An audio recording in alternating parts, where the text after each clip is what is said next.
La problématique du donneur d'organes et tout ce qui entoure cette problématique reste lié à de nombreuses questions que l'on se pose dans la population.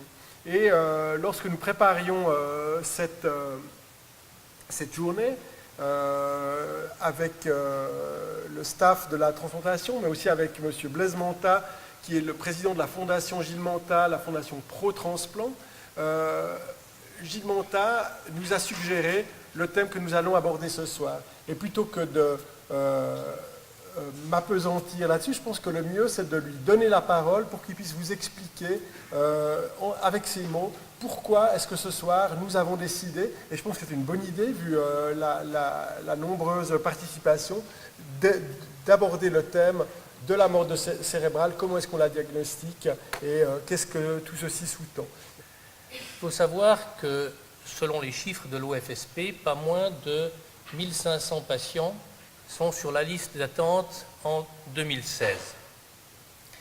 Et pourtant, il y a eu des campagnes. Les campagnes de publicité, vous l'avez vu, et vous aurez tous en mémoire, certainement les campagnes de Suisse Transplant, Je suis mort, mais, et une nouvelle vie continue. On sait que la greffe est techniquement parfaitement maîtrisée, parce que les équipes sont formidables, et le professeur Bernet parlait de miracle. Moi, je pense que, pour avoir écouté les transplantés, c'est le mot de renaissance. Quand ils arrivent dans la liste d'attente, ils sont dans une situation de quasi-fin de vie, et avec la notion de la transplantation, c'est une nouvelle naissance, une renaissance, comme ils le disent. Alors, pourquoi ? Si on constate le soutien politique, le soutien cultuel, puisque toutes les religions sont en accord avec le don d'organes, l'accord en général de la population, les sondages montrent que la population est à 80% en faveur du don d'organes. Pourquoi avons-nous toujours autant de décès faute de dons ? L'autre jour, il y avait la Journée mondiale de la transplantation. Et au siège de l'OMS à Genève, la commissaire européenne rappelait plusieurs chiffres, je vais en citer juste un. En Europe, il y a 18 personnes tous les jours, soit pratiquement une par heure, qui décèdent faute de dons. Pendant que nous allons avoir cette soirée, c'est donc 3 personnes qui vont mourir faute de dons. Et évidemment, on le sait, compte tenu évidemment de la population européenne et des statistiques de décès, les organes compatibles seraient théoriquement disponibles.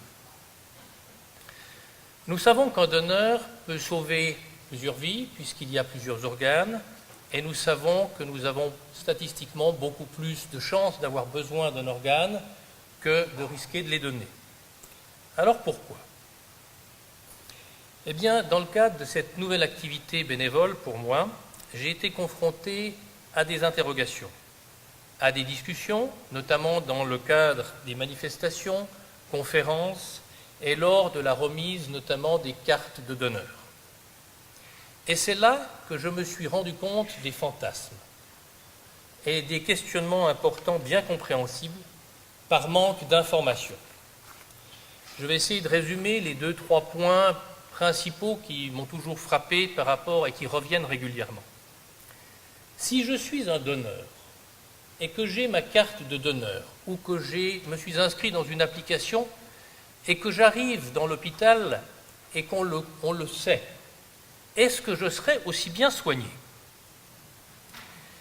Si je suis inconscient, mais soutenu par des machines, est-ce qu'on ne voudra pas tout arrêter pour prendre mes organes ? Comment puis-je être certain que je serai mort et pas simplement dans le coma à me réveiller normalement dans 6 mois si on ne prenait pas mes organes ? C'est quoi, pour finir, être mort dans un hôpital au moment où on se pose la question d'un don d'organes ? Toutes ces questions, je les vis et les revis semaine après semaine. On comprend, puisque chacun a le souci légitime d'être bien soigné. Et en cas de malheur, est-ce que on est vraiment mort? À quel moment peut-on véritablement le savoir? Donc ce besoin de ces questions, j'espère qu'on pourra mieux y répondre ce soir, comprendre le processus, comprendre que tout est fait dans un hôpital et que c'est sa vocation de sauver un patient, garantir que les processus de prélèvement et de don sont excessivement régulés, assurer sur le respect et la manière dont les prélèvements sont effectués, et enfin, que, bien entendu, on ne prélève des organes que sur des personnes qui sont absolument décédées. Voilà, si l'ensemble de ces conditions seront bien comprises, et j'espère que ce soir nous permettra de voir plus clair, j'ai l'espoir que les personnes qui sont dans le doute pourront par la suite prendre la décision de participer et de se déterminer en tant que donneur. Qu'est-ce qu'est donc la mort? Selon une définition récente que je repris ici, la mort est la perte permanente de la capacité de conscience ainsi que de toutes les fonctions du tronc cérébral. Dans ce contexte, l'adjectif permanent doit être entendu comme quelque chose qui fait que cette perte ne peut pas être résolue ni d'une façon spontanée, ni grâce à un soutien, par exemple médical. En effet, un être humain est donc mort lorsque l'ensemble des fonctions de son cerveau, y compris le tronc cérébral, subit un arrêt irréversible. Pourquoi cela? Parce que, en fait, avec la perte des fonctions cérébrales, un être humain perd l'organe principal de son organisme. S'ensuit inéluctablement, systématiquement, toujours, la mort de tous les organes, de tous les tissus et de toutes les cellules.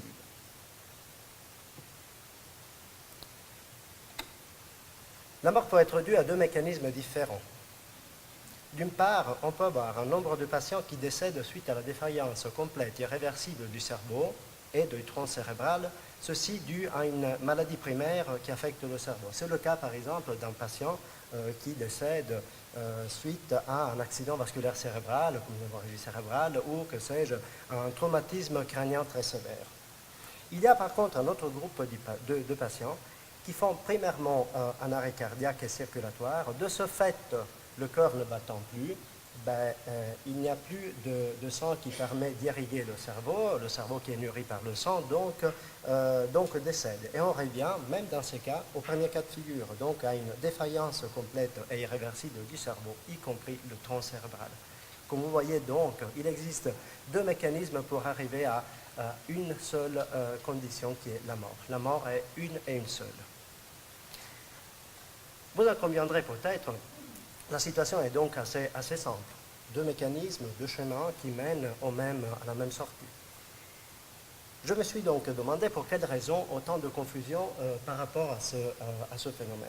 Et loin de moi l'idée de vous proposer la solution, mais peut-être un élément de réflexion pour notre débat plus tard, je pense qu'une partie du problème vient du fait que les médecins, en fonction de leur spécialité, en fonction de leur travail quotidien, posent le diagnostic de ce même événement, la mort, de façon différente.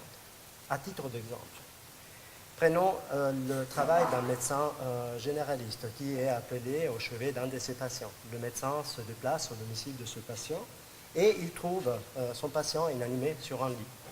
Et ce qu'il fait pour constater si le patient est décédé, il constate l'absence d'un pouls périphérique central, il constate l'absence d'une activité respiratoire, il prend son stéthoscope et il constate si effectivement, même avec un stéthoscope, il n'y a plus de bruit cardiaque. Il peut éventuellement attendre quelques minutes et répéter son examen. Alors, il s'agit ici d'une constatation du décès qui est extrêmement classique. Je pense que dans l'imaginaire collectif, c'est ça qu'on imagine qu'au moment d'un décès d'un individu, donc l'arrêt de l'activité respiratoire et circulatoire. Un deuxième cas de figure, cas que je connais très très bien.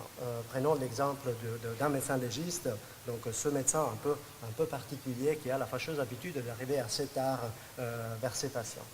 Parfois même trop tard, la situation est telle que parfois les signes plus tardifs de la mort sont évidents Et donc la constatation du décès n'a même pas besoin d'aller chercher un pouls périphérique au central.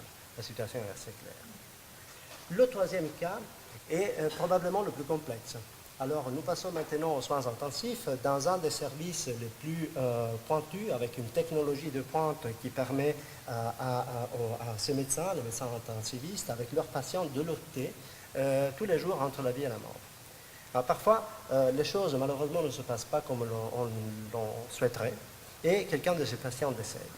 On se trouve dans ce contexte face à des situations particulières parce que le corps de cette personne décédée présente toujours une activité cardiaque, une activité respiratoire, et ceci parce que ce corps a un soutien technologique qui permet cela. Il est relayé à des machines qui permettent cela. Ces médecins, donc, ne peuvent pas constater le décès comme les deux autres dont je vous ai parlé. Ils sont obligés d'utiliser des outils différents. Un examen clinique plus pointu, éventuellement des examens instrumentaux particuliers. On se trouve face, donc, à la situation de la mort, comme on l'appelle, cérébrale. Je pense donc que peut-être cette différente évaluation et différentes façons de poser le même diagnostic dans un contexte différent, comme je vous le disais, peut contribuer à la confusion. Mesdames et messieurs, j'arrive déjà à la fin de cette bref exposé et j'aimerais bien qu'en rentrant chez vous, vous ameniez avec vous trois messages simples. La mort est un phénomène unique. Il existe seulement une mort. Ce phénomène est basé sur la cessation permanente de l'organe principal de notre corps qui est le cerveau. La mort peut se produire par deux mécanismes selon le principe de deux entrées avec une seule sortie. Et chacun de ces mécanismes présente des critères diagnostiques propres. Au XVIIIe siècle, XIXe siècle, on était basé sur une définition cardiaque de la mort. Et puis, il a fallu qu'on commence à faire des soins intensifs, il a fallu qu'on développe des compétences en réanimation pour se rendre compte qu'on se retrouve avec des patients qui ne se réveillaient pas. Des patients qui nécessitaient des soins particuliers et dont les organes pouvaient être maintenus en fonction malgré une dysfonction complète de l'organisme. Et qu'au bout d'un certain temps, malgré tous les efforts, ces patients finissaient par s'arrêter complètement.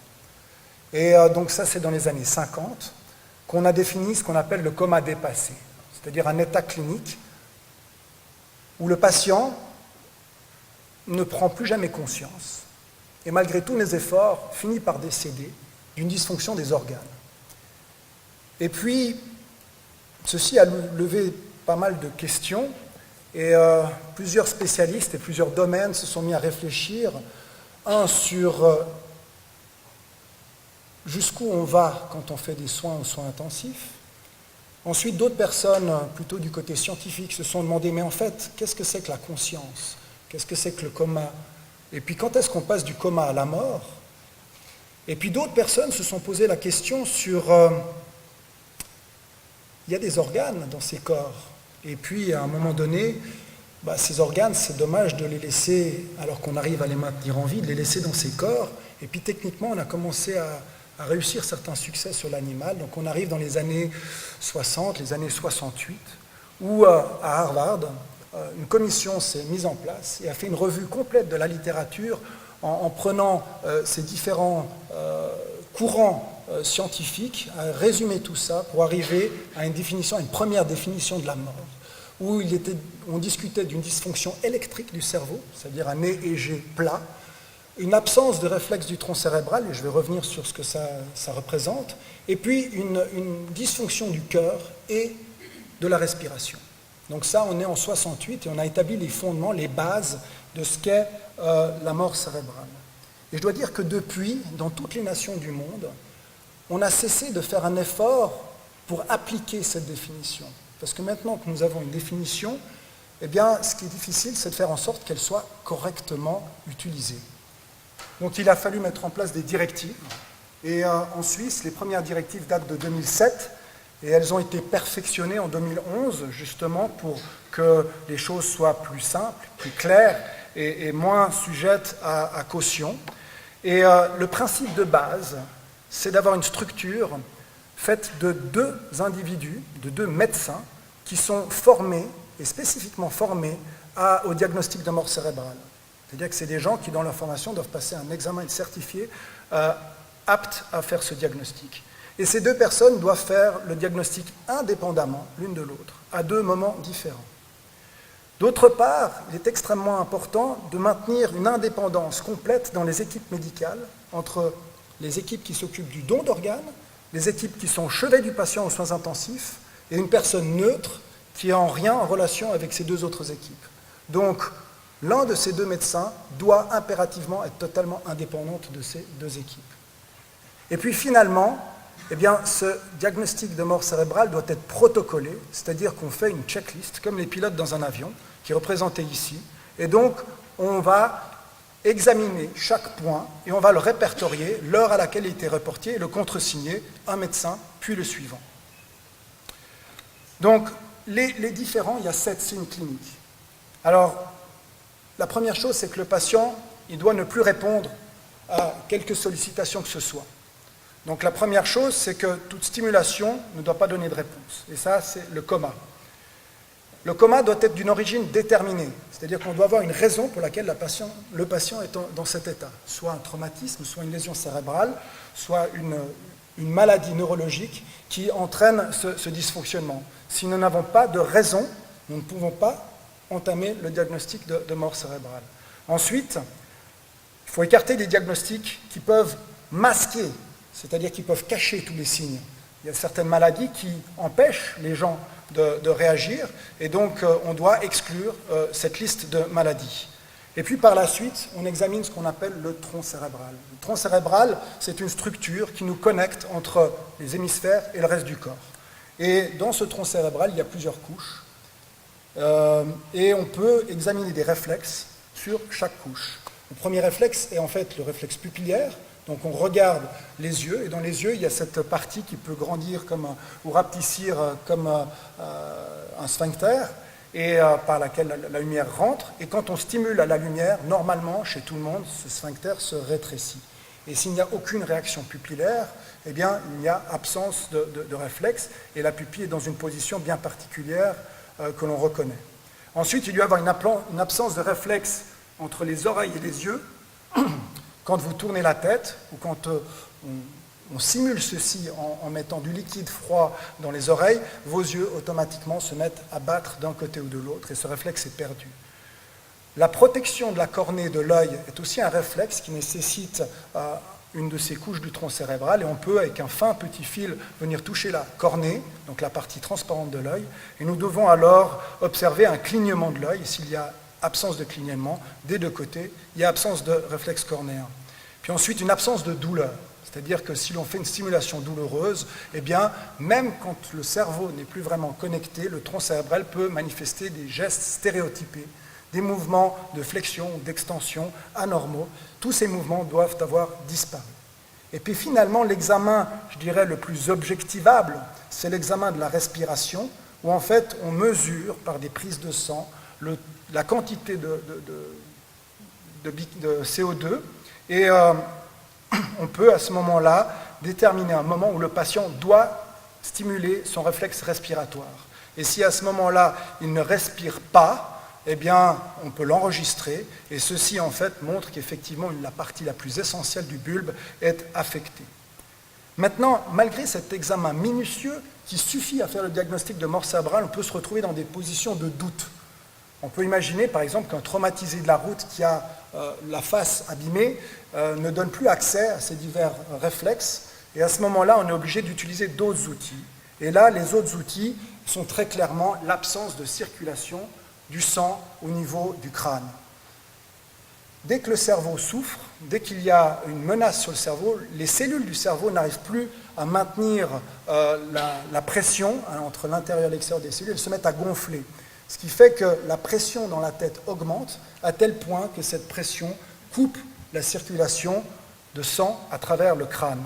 Donc on peut mesurer ça soit avec une sonde Doppler, donc c'est une des ultrasons qui sont envoyés qui permettent de mesurer la vitesse du sang, et on obtient des signaux parfaitement caractéristiques ici, ou alors on peut voir en injectant des produits de contraste qu'effectivement ce cerveau-là normal, eh bien, il y a des vaisseaux sanguins qu'on voit.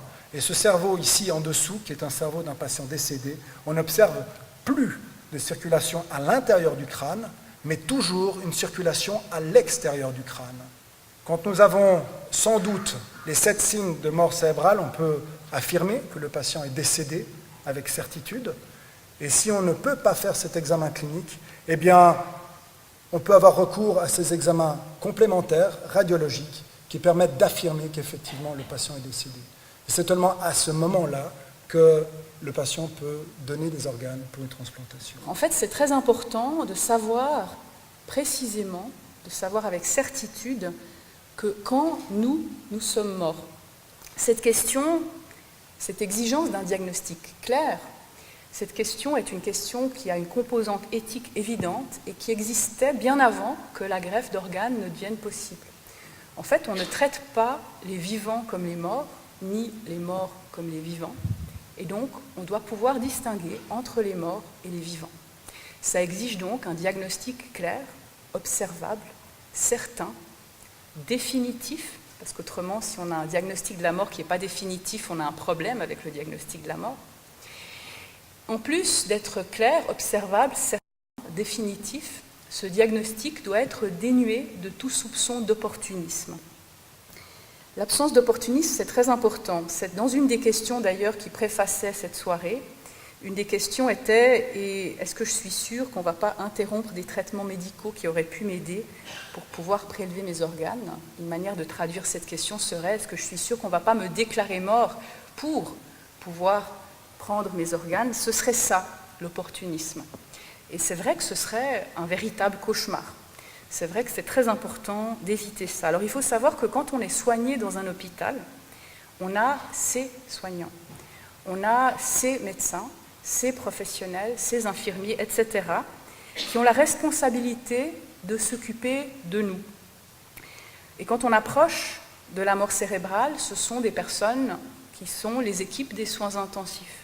Ce sont nos soignants qui ont la responsabilité de s'occuper de nous, qui vont faire du mieux qu'ils peuvent, qui ont passé de longues années à apprendre à faire du mieux qu'ils peuvent et qui auront ce souci professionnel de faire le mieux pour nous. Et les personnes qui sont en attente de greffe, pour qui des médecins également ont le souci de faire le mieux possible, et c'est peut-être de là que vient le soupçon que peut-être on va peser une personne contre l'autre, ces médecins qui s'occupent des personnes en liste d'attente sont d'autres personnes. Et non seulement il se trouve que les hôpitaux sont organisés comme cela, que les professionnels qui s'occupent des donneurs potentiels ne sont pas les mêmes qui s'occupent des receveurs potentiels, mais la loi le protège cette indépendance très explicitement. En fait, il est interdit d'être le médecin des deux, le professionnel des deux. La loi protège cette indépendance de manière très explicite pour éviter même le risque lointain qu'une personne un jour puisse être tentée d'opérer cette pesée. Il s'agit donc de personnes différentes et chacun va s'occuper du mieux possible de ses patients. Donc pour asseoir le diagnostic de la mort, c'est très important de le faire sur des bases claires. C'est très important de savoir à l'avance exactement comment on va faire, dans quelles conditions on peut avoir cette certitude, qu'est-ce qu'il faut observer, quand est-ce qu'on est certain, quand est-ce qu'on sait que la mort est définitive. Et pour asseoir le diagnostic sur des bases claires, des entités comme l'Académie suisse des sciences médicales, dont on vous a déjà parlé lors de l'intervention précédente, rédigent des directives sur le diagnostic de la mort dans le contexte de la transplantation d'organes. Ce « dans le contexte » vient du fait que la loi sur la transplantation exige que le diagnostic soit posé selon ces directives. C'est quelque chose qui rend le diagnostic de la mort encore plus certain dans les circonstances du don d'organes qu'il ne l'est autrement. Et ces directives, elles ne sont pas rédigées par un seul corps professionnel, elles sont rédigées par des groupes interdisciplinaires, elles sont mises en consultation publique. Il y a des consultations d'experts, des consultations du grand public auxquelles tout un chacun peut participer. Et regardez ces prochains mois, vous verrez qu'il y a une nouvelle mise à jour qui va bientôt arriver. À la question « suis-je vraiment mort ?», eh bien la réponse est donc très claire, oui, et c'est même encore plus certain que lorsqu'on donne par exemple un permis d'inhumer dans un autre contexte. Ça ne veut pas dire qu'on n'est pas vraiment certain le reste du temps, mais on vérifie vraiment en mettant la ceinture et les bretelles, comme on dit parfois, dans le cas de la transplantation d'organes. La question devient plus intéressante sous l'angle philosophique, elle devient plus intéressante si on la change un tout petit peu, si on prend un angle un tout petit peu différent, Plutôt que de se demander « suis-je vraiment mort ?», là, la réponse est oui. On peut se demander « suis-je complètement mort ?» Biologiquement parlant, en fait, la mort n'est pas vraiment un instant précis. Je vous l'ai dit en introduction, on a besoin d'un instant précis puisque nous voulons séparer clairement les vivants et les morts, puisque nous ne les traitons pas de la même façon. Mais biologiquement parlant, la mort est un processus, est une suite d'étapes différentes. Et alors ça devient intéressant de se demander quel est l'instant, quel est le bon instant, quel est l'instant qui véritablement définit la mort. On signe le certificat de décès bien avant la mort de la dernière cellule vivante de notre organisme, même dans les cas ordinaires de décès, en dehors de la greffe d'organes. Et bien avant la mort de cette dernière cellule, eh bien, nous sommes en fait déjà morts de manière observable, certaine, définitive. Donc c'est quoi ce « je » qui est mort ? Qu'est-ce qui doit être mort en nous pour que nous soyons morts ? C'est là que ça devient intéressant. En tout cas, ce n'est pas notre dernière cellule, ce n'est pas non plus notre conscience. On l'a déjà évoqué, on peut être définitivement privé de conscience dans un coma durable et être pourtant vivant. On n'est pas considéré comme mort après la fin définitive de notre seule conscience. C'est en tout cas pas notre mémoire, notre réputation, notre histoire de vie qui parfois nous survit très longtemps. L'évocation du professeur Gilles Manta en introduction de cette soirée en est sans doute un exemple. Ça, ce n'est pas quelque chose qui décède avec notre décès. Non, ce qui est mort, quand nous sommes morts, c'est notre organisme. Notre organisme au sens biologique du terme. Notre fonctionnement corporel comme un tout qui tient ensemble. C'est pour cette raison qu'en fait, quand on dit que nous sommes morts, vraiment, avec certitude, eh bien, il y a des parties de nous qui sont encore en vie, mais justement, ce ne sont que des parties. Et nous ne sommes pas seulement nos parties. Donc, quelles questions ont été soulevées lors des directives de l'Académie, lors de cette discussion ? Une des raisons de ma présence ce soir est sans doute que j'ai participé à cette dernière discussion. Alors, il y a des choses qui sont encore en discussion. Ce n'est pas le concept de la mort cérébrale, ce n'est même pas ce qu'il faut observer pour pouvoir dire que la personne est véritablement, avec certitude, décédée. Ce qui change, c'est les moyens techniques pour pouvoir l'observer. Et puis, il y a des enjeux parce que dans certaines circonstances, eh bien, la mort cérébrale survient dans des situations où le temps presse. Alors, est-ce qu'on peut, dans ces cas, diagnostiquer quand même la mort cérébrale et avec le même degré de certitude ? Parfois, la réponse est oui, mais ce n'est pas une réponse évidente. Et ça a nécessité pas mal de travail, de réflexion, d'examen des données existantes pour pouvoir y répondre.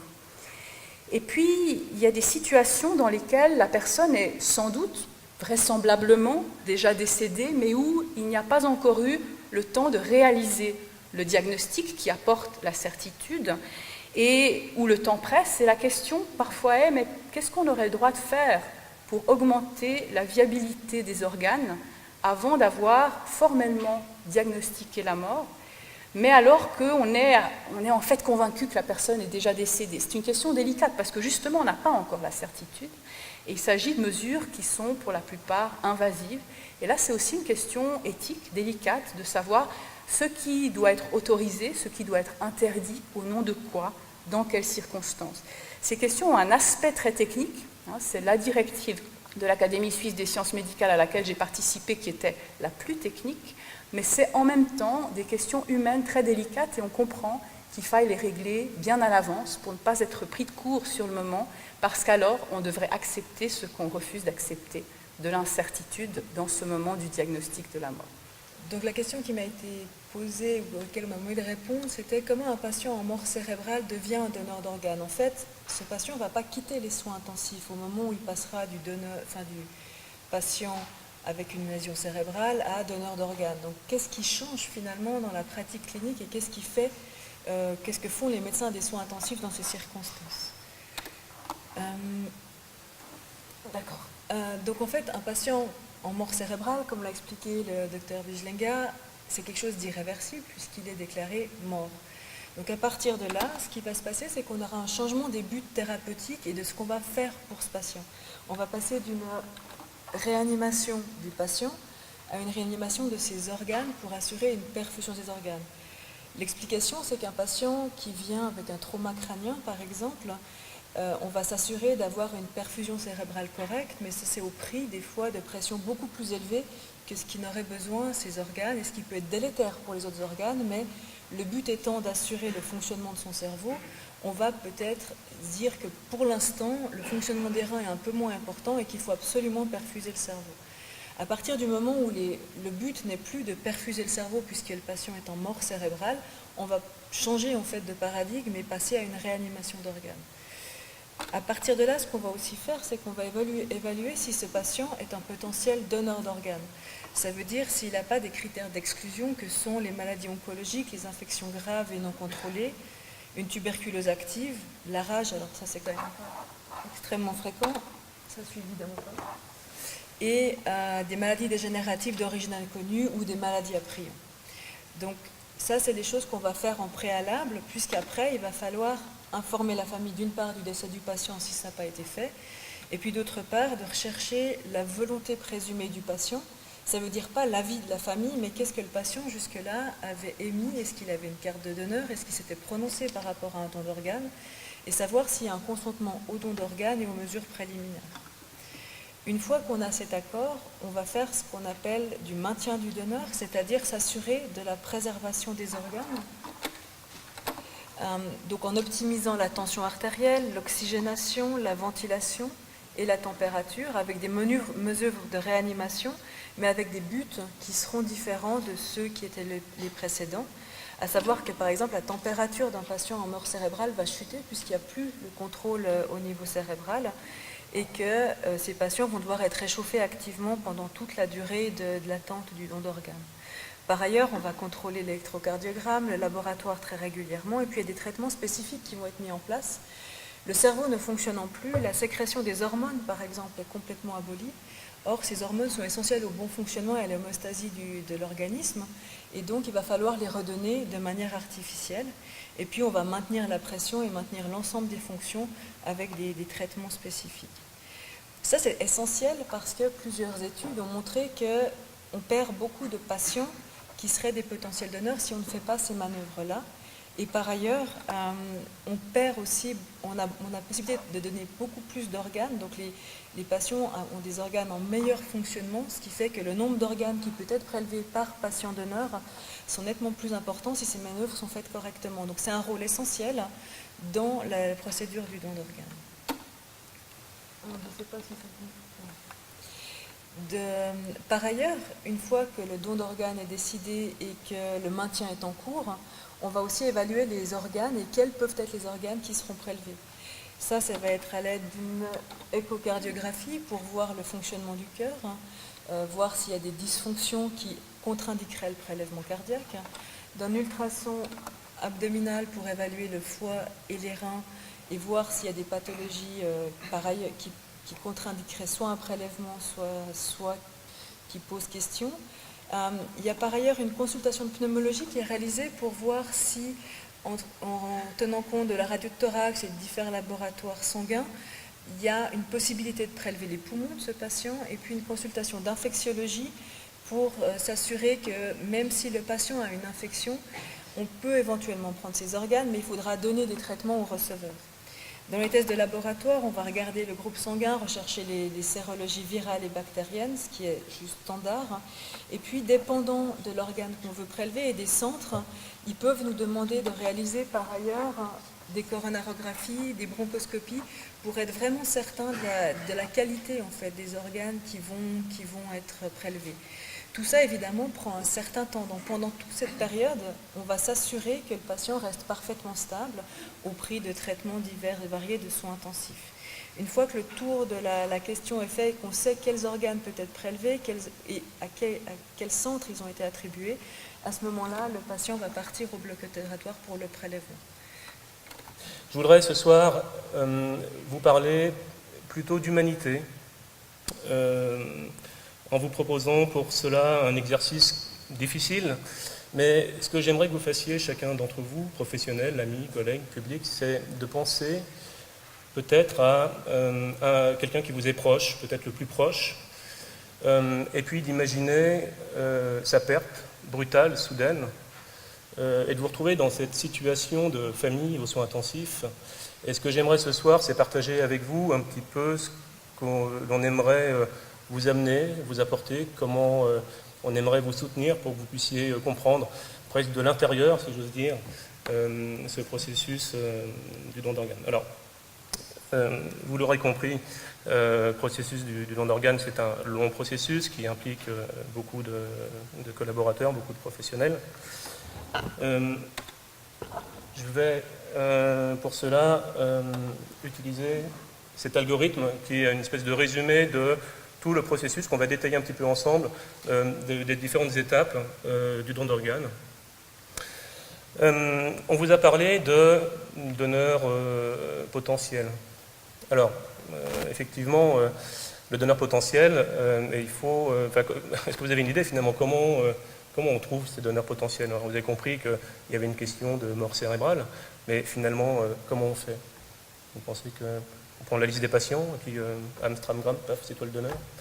Non, c'est pas du tout comme ça. Ces donneurs sont détectés. Il y a des équipes, comme Samia l'a évoqué, qui sont missionnées pour ça dans les hôpitaux de prélèvement. Chez nous, ce sont des infirmiers spécialistes du don d'organes, qui sont des collègues qui sont souvent issus de milieux techniques comme les soins intensifs, les urgences ou différents secteurs de pointe, et puis qui sont sensibilisés évidemment à la cause du don d'organes et qui sont sortis des équipes de soins et qui ont pour mission de détecter ces donneurs potentiels en relation avec les médecins des soins intensifs, comme Déborah Plugin nous l'a expliqué, ou en faisant simplement des revues de dossiers. Dès lors que ces donneurs sont identifiés, que la famille est approchée et qu'on évalue la possibilité ou non d'un don d'organes, et que la famille a donné son accord d'une part et qu'on a le constat de mort cérébrale d'une autre part, c'est évidemment les deux conditions obligatoires avant de pouvoir aller de l'avant, c'est à ce moment que nous, coordinateurs de prélèvement et transplantation, intervenons. Alors, notre mission, elle a une part commune avec nos collègues infirmiers spécialistes du don d'organes, qui est évidemment le soutien des familles, leur accompagnement, mais aussi toute la logistique, l'organisation de ces prélèvements d'organes en vue des futures transplantations ou non. Et je vous propose maintenant de vous expliquer un petit peu comment tout cela s'organise. Alors, la première chose que l'on fait quand on intervient dans un processus de don d'organes, c'est de rencontrer la famille. On le fait conjointement avec le médecin des soins intensifs et les infirmiers spécialistes du don. Pourquoi? Pour répondre immédiatement à leurs besoins soudains, répondre à leurs questions qui sont souvent très pragmatiques. Comment ça va se passer? À quelle heure ça va arriver? Qu'est-ce qu'on va faire maintenant? C'est des gens, des familles qui ont souvent du mal à se projeter un petit peu dans un futur moyen, même lointain, et qui ont besoin de réponses maintenant. Donc une de nos missions, c'est celle-là, c'est de pouvoir répondre à leurs interrogations. On a évoqué tout à l'heure différents points d'interrogation. Ça peut être d'ordre culturel, religieux, logistique, parce qu'on a des familles d'origine latine avec toute la famille qui arrive du Portugal, mais le vol EasyJet n'arrive que demain. Est-ce qu'on ne peut pas attendre? Enfin, voilà, c'est des choses très, très concrètes auxquelles nous sommes confrontés.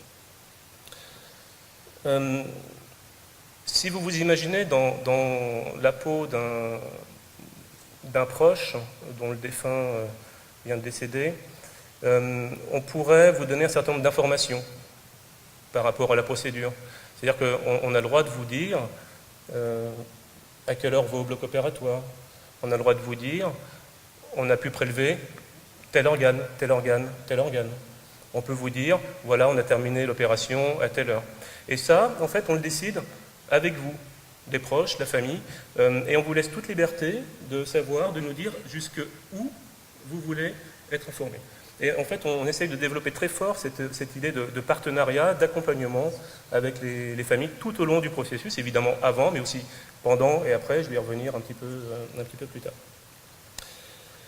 Évidemment qu'une de nos missions principales, c'est le soutien. Alors, le soutien, qu'est-ce que ça veut dire? Évidemment, du point de vue humain, du point de vue affectif et empathique, mais aussi souvent de manière très pratico-pratique, très pragmatique, que ce soit pour des démarches administratives. Je pense à des gens qui vous appellent le lendemain en disant les comptes bancaires sont bloqués parce que la personne est décédée, puis il nous faut des attestations.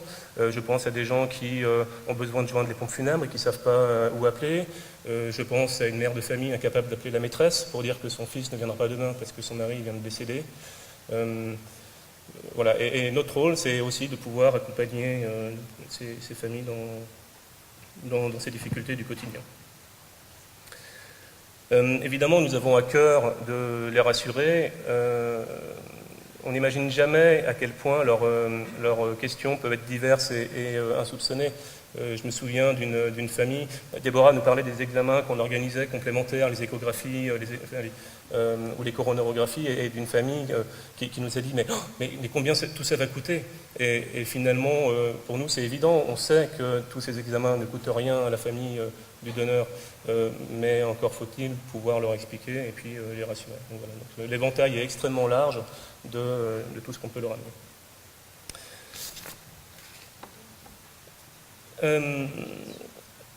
Du point de vue plus pratique, notre fonction, et ce qu'on explique aussi aux familles, c'est de leur expliquer comment ça va se passer. Et concrètement, qu'est-ce qui va se passer maintenant. Donc là, on est dans la partie bleue entre l'accord de la famille et la partie pointillée verticale qui est derrière moi.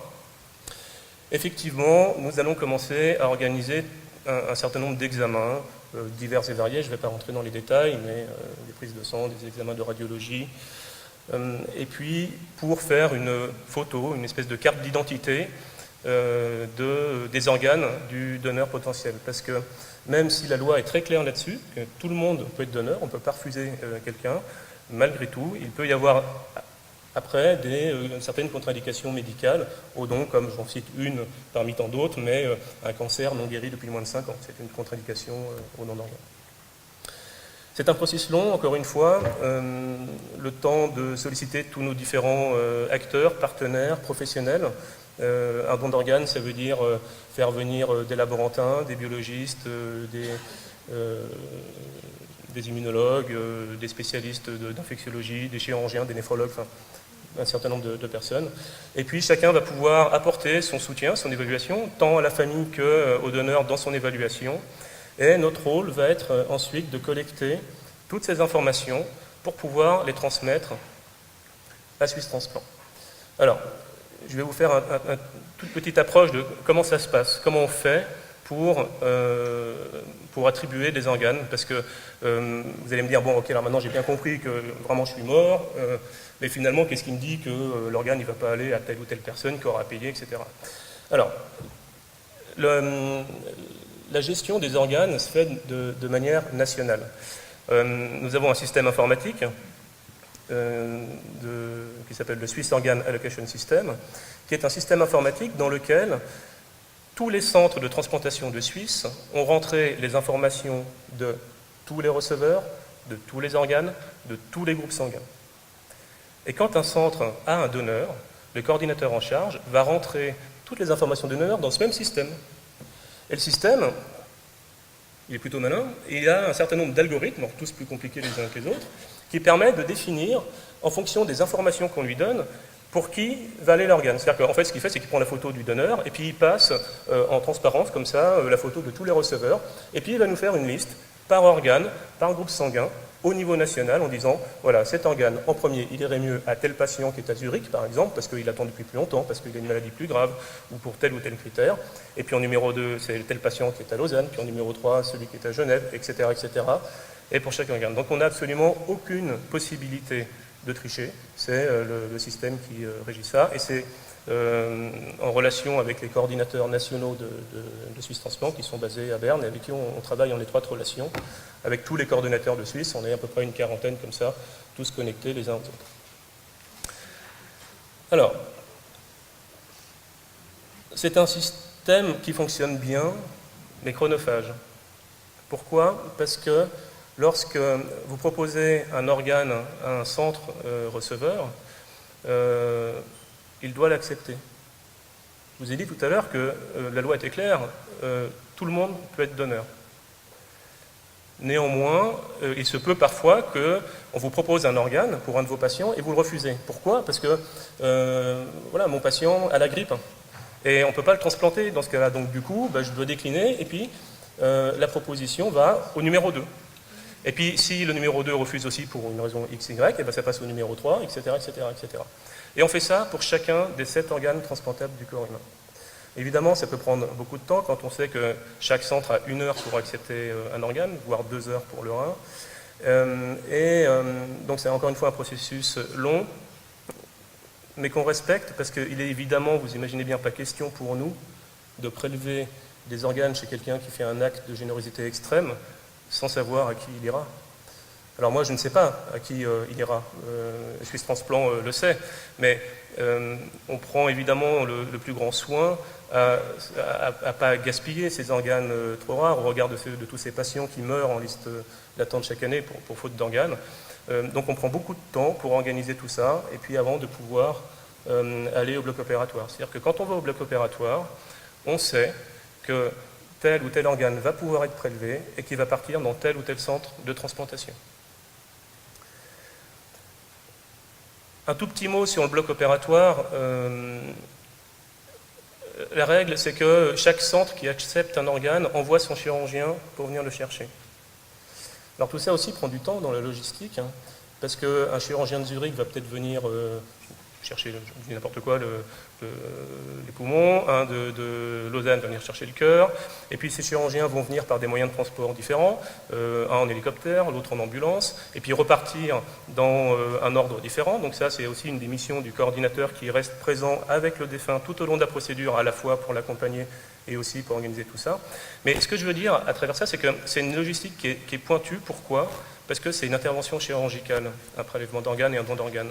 Et c'est une intervention chirurgicale comme n'importe quelle autre opération chirurgicale. Ça veut dire avec l'identification de la personne, avec la désinfection, avec un champage comme pour tous les autres patients, et puis avec une pratique dans le respect du corps humain, de l'asepsie, dans la dignité, et puis avec une opération qui se termine par un pansement, comme pour tous les autres patients, et puis une toilette pour que le patient, le défunt, soit restitué à ses proches, comme n'importe quel autre patient qui irait au bloc opératoire et qui irait après en salle de réveil. Voilà le processus du don d'organes. Et après, alors, dans un futur immédiat, comme je vous disais tout à l'heure, en entente préalable avec la famille, on peut les appeler, et puis on leur dit, voilà, on a pu prélever comme c'était prévu tel organe. Des fois, on a des surprises plus ou moins bonnes. On dit, voilà, on pensait pouvoir prélever le foie, mais on a trouvé un cancer que personne ne savait, par exemple, et puis on n'a pas pu le faire.